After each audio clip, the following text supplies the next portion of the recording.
अस्सलाम वालेकुम एवरीवन, कैसे हैं आप सब लोग। उम्मीद है कि आप सब लोग ठीक होंगे, जहां होंगे खैरियत से होंगे। और आज की वीडियो का करते हैं आगाज़। आज मैं आपको जो है वो ग्रेट ट्रांसफॉर्मेशन सिखाने वाली हूं। और अगर आपका भी कोई ओल्ड क्लच है जो वैसे यूनिक है और आपके दिल के बहुत करीब है, लेकिन आप समझते हैं कि जी ये थोड़ा सा ख़राब हो गया, ये डिफेक्ट हो गया, या उसका कलर उतर गया, तो उसके लिए ये जो है वो ट्रिक है। तो ये जो है मेरा ड्रीम परस था। ये मैंने तकरीबन 2021 में लिया था और इसको 4-5 साल हो चुके हैं मैं इस्तेमाल कर रही हूँ। तो अब ना इसका कलर बहुत ज़्यादा फेंट हो गया। तो वैसे इसकी जो है यानी कि क्वालिटी वाइज ये बहुत अच्छा था। तो मैंने कहा क्यों ना इसको रिनोवेट किया जाए, रिक्रिएट किया जाए। तो फिर मैंने इसको रिक्रिएट करने के लिए वेलवेट का यूज़ किया। आप यहाँ पर कोई और भी स्टफ़ यूज़ कर सकते हैं, आप सिल्क इस्तेमाल कर सकते हैं, आप जमावार लगा सकते हैं। तो जस्ट अगर आप उसको कस्टमाइज़ करना चाहते हैं अपने ड्रेस के अकॉर्डिंगली, तो मेरा ड्रीम जस्ट ये था कि मैंने ब्लैक कलर में देखा था बाज़ार में। तो मैंने कहा क्यों ना इसी परस को रिक्रिएट कर लिया जाए ब्लैक में।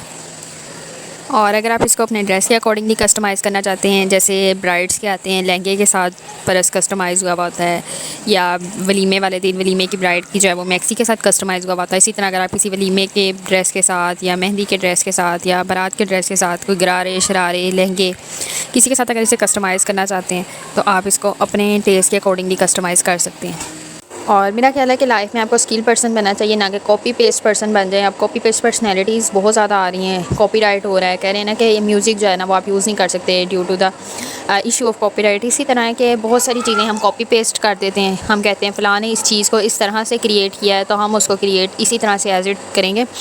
इसी तरह हम बाज़ार में कोई चीज़ देख लेते हैं, हम कहते हैं जस्ट ये जो आइडिया ना ये इधर तक स्पेसिफाइड है। तो हमारी स्किल्स ये हैं कि हम किसी आइडिया को देखिए, उसमें से अपना कोई एक और आइडिया क्रिएट करें और फिर उस आइडिया से रिक्रिएशन करें। यानी कि अब जैसे ये देखिए ना, बाज़ार से मुझे पर्स मिला था और फिर मैंने बाज़ार में देखा कि ब्लैक कलर का पर्स है। उस वक्त ड्रीम जो था ब्लैक कलर के पर्स को बाय करने का ज़रूर था, लेकिन मैंने परचेज़ नहीं किया। मैंने कहा मेरे पास ये भी पर्स अवेलेबल है, ये पर्स ख़राब होगा फिर मैं लूँगी। ये पर्स ख़राब हुआ है, उस टाइम मैंने कहा कि यार ये बेकार हो गया, अब इसका मैं क्या करूँगी। लेकिन मैंने इसको फेंका नहीं। मैंने कहा कुछ दिन मैं अपने दिमाग को दूँ इसको सोच विचार के लिए। जब हम सोच लेंगे फिर हम इसके लिए कुछ ना कुछ लाजमी क्रिएट कर लेंगे।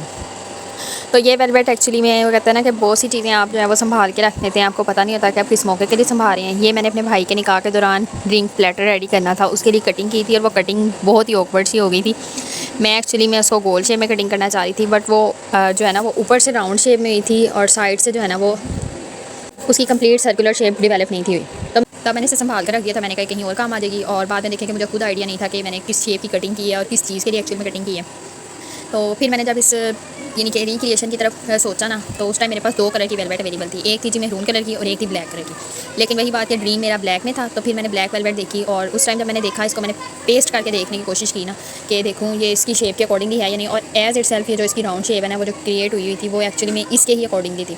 मैंने कहा ये तो बस ठीक हो गया। फिर मैंने इसके ऊपर स्मज बॉन्ड लेके, तो वो आपने देखा इसकी ही कटिंग जो है ना फैब्रिक की, वेलवेट की एक्स्ट्रा फैब्रिक की कटिंग जो थी वो लेके उससे उसको पूरे के पूरे क्लच के ऊपर हमने पेस्ट कर ली थी अच्छे तरीके से स्मज बॉन्ड। देन फिर हमने वो लगा के तो एक्स्ट्रा फैब्रिक की कटिंग कर ली थी। एक्स्ट्रा फैब्रिक की कटिंग करने के बाद हमने इसे जो है वो फ्रेम के अंदर पेस्ट दोबारा से जो है वो इंसर्ट कर दिया था।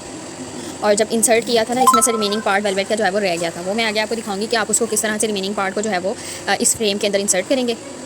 मेरा ख्याल है कि कामयाबी आपको ऐसे ही नहीं मिल जाती। कामयाबी के लिए आपको कहता है ना बहुत सारे धक्के खाने पड़ते हैं। जो कहता है ना अकल बादाम खाना नहीं धक्के खाना लाती है। तो भी यानी कि आपको अक्ल हासिल करने के लिए या किसी चीज़ के लिए अक्लमंदी दिखाने के लिए आपको कुछ ना कुछ चीज़ों के ऊपर से कुछ ना कुछ डिफ़िकल्टी को फेस करना पड़ता है। बहुत सारी आपको जो है मुश्किलात का सामना करना पड़ता है, फिर आपको एक मंजिल मिलती है। मंजिल इसी तरह नहीं मिल जाती। वो कहता है ना कि जो लोग कामयाब हुए हैं ना, जैसे हम लोग एक देखते हैं हिस्ट्री के अंदर देखें तो जी थॉमस एडिसन था जिसने क्रिएशन की थी। उसने अपनी वो कहता है ना आफ्टर 100 फेलर उसने एक क्रिएशन की थी।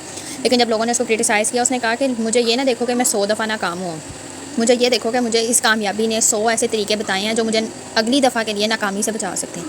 तो आप ये सोचकर कभी भी ना घबराएं कि ये चीज़ ख़राब हो जाएगी, ये चीज़ ठीक नहीं होगी। कॉन्सिक्वेंसेस को पहले से जो है ना वो अपने ऊपर हैवी ना करें। अगर आप अपनी पर्सनैलिटी को इन्हांस करना चाहते हैं तो अपनी पर्सनैलिटी को एक्सप्लोर करने दें, अपनी लाइफ को एक्सप्लोर करें, अपने हर इवेंट को एक्सप्लोर करें। उसके कॉन्सिक्वेंसेस से घबराएं नहीं। जहाँ कामयाबी होती है उसके पीछे कई नाकामियों के सामना करना पड़ता है। एक कामयाबी इसी तरह नहीं मिल जाती। अब बहुत सारे लोगों की मेंटालिटी होती है कि जी अगर एक बच्चे की सप्ली आ गई है तो खुदा ना खास्ता वो बच्चा नालायक है। बहुत सारे बच्चे ऐसे होते हैं जो किसी सब्जेक्ट में वीक होते हैं, वो उस तरह से उसको फोकस नहीं कर सकते, वो उस तरह से उसको पिक नहीं कर सकते। लेकिन हमारी जो वो सोसाइटी है वो इस तरह के बच्चों को जो है ना वो कह देती है जी ये निकम्मे हैं, नालायक हैं, ये पिक नहीं कर सके। बाकी बच्चे भी तो थे, बाकी बच्चों ने भी ये सिलेबस को कवर किया। लेकिन मेरा ख्याल ये है कि जिस बच्चे ने सप्ली ली है ना और सप्ली लेके उसको दोबारा से पढ़ा है तो उसकी आप ज़्यादा अहमियत समझें, उसकी ज़्यादा कदर करें। उसने 2 दफ़ा उस किताब को पढ़ा है। आप एक चीज़ को एक दफ़ा पढ़ते हैं, सरसरी निगाह से पढ़ते हैं, आप उस चीज़ के ऊपर से गुजर जाते हैं, आपको उसकी अहमियत नहीं रहती। जिस बच्चे ने सप्ली ली है और बच्चे ने उस किताब को 2 मरतबा गौर से पढ़ा है, ठीक है। कुछ चीज़ें आपकी नज़र से ज़्यादा उसने जो है वो ऑब्ज़र्व की होंगी। आप कामयाब बंदे होकर वो चीज़ें ऑब्ज़र्व नहीं कर सके होंगे जो उसने नाकामी के बाद बहुत सी चीज़ें ऑब्ज़र्व की होंगी। उसने बहुत सारी चीज़ें और सीखी होंगी कि अगर मैं ये चीज़ अपनी लाइफ में उस टाइम देख लेता, 1 साल पहले या 6 माह पहले या 3 माह पहले मैं ये पढ़ लेता तो मैं इसको इस तरह से प्रेजेंट करता तो मे भी ये जो नाकामी मेरे हिस्से में आई है ये ना आती। तो रिग्रेट ना रखें अपनी लाइफ में किसी भी चीज़ का, किसी नाकामी को अपने ऊपर हैवी ना होने दें। और मैंने जो है ना वो एक मोटिवेशनल कोटेशन पढ़ी थी कहीं, उसने कहा था कि I know I am something because God never create a garbage, कि मैं जानता हूँ कि मैं पूछता हूँ कि मेरा खुदा कोई भी चीज़ बेकार नहीं बनाता।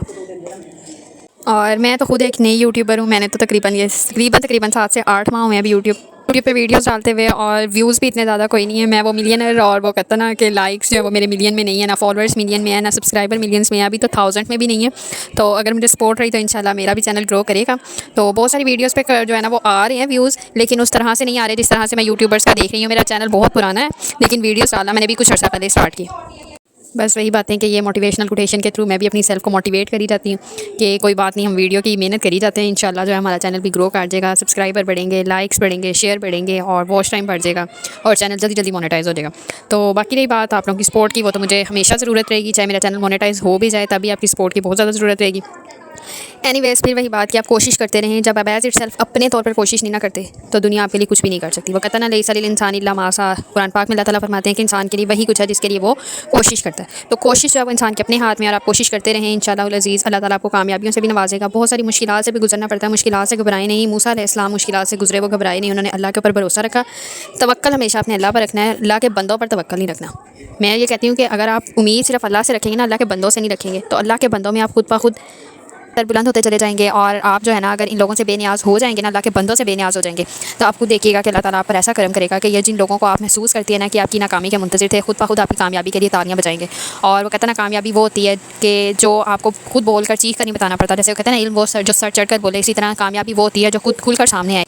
आज जिस तरह हम देख रहे हैं कि फास्ट चेंजिंग सोसाइटी जो है, जिस तरह से उसके जो है वो चेंज हो रहे हैं, रूल्स चेंज हो रहे हैं, उसकी रेगुलेशन चेंज हो रही हैं, उसकी रिक्वायरमेंट्स चेंज हो रही हैं, तो मेरा ख्याल ये है कि मैं ये कहने से पीछे नहीं रुकूंगी, पीछे नहीं हटूंगी कि आपका जो है ना वो कामयाब होना आपके ज़िंदा रहने से ज़्यादा ज़रूरी है सोसाइटी के अंदर। जब आप कोऑपरेट करते हैं सोसाइटी के अंदर, आप अपना रोल प्ले करते हैं, आप क्रूशल रोल प्ले करते हैं, पार्टिसिपेट करते हैं, अपने आप को प्रेजेंट करते हैं एक वेल मैनर्ड सोसाइटी के अंदर, तो आप जो है ना वो कहते हैं कि आप उस टाइम कामयाब हैं। और बातों में जी ये हमारी रिक्रिएशन हो गई। ये देखें जी, हमने इसको पेस्ट कर लिया। इसके दौरान मैंने आपको इंसर्ट भी करना सिखा दिया कि आपने इसको फ्रेम के अंदर किस तरह से इंसर्ट करना है। और अगर आप मेरे चैनल पर नए हैं तो मेरे चैनल को लाइक करें, शेयर करें, सब्सक्राइब करें, बेल आइकन को प्रेस कर लें ताकि लेटेस्ट वीडियो की अपडेट तक पहुँचती रहे। And do comment for your desired video and keep waiting for the next video. और इससे पहले मैंने आपके साथ ज्वेलरी की कस्टमाइज़ करने की वीडियो शेयर की थी, जिसके अंदर मैंने एक रिंग को कस्टमाइज़ किया था, ओल्ड और फेंट रिंग को कस्टमाइज़ किया था, तो अपने सेट के अकॉर्डिंगली। और you have never ever seen like these videos, so मैं कहूँगी कि आप वो भी लाजमी मेरी वीडियो देखिएगा। अगर आप मेरे चैनल पर नहीं हैं तो मेरे चैनल को लाजमी विज़िट कीजिएगा।